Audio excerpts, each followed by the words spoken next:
Hari ini bosan banget. Mau makan tapi belum juga disediain sama si babu.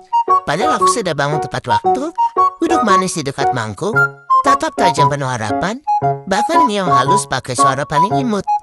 Tapi babu malah sibuk sama HP, seolah-olah aku ini cuma dekorasi rumah. Jujur aku nggak minta banyak, cuma makan tepat waktu biar aku tetap jadi kucing baik, bukan kucing drama yang tengah malam. Sabar sih sabar, tapi sabar versi kucing lapar itu ada batasnya. Dan batasnya sudah mulai menipis nih. Yaudahlah, gitu aja. Ini nih ada makanan seadanya. Makan dulu aja.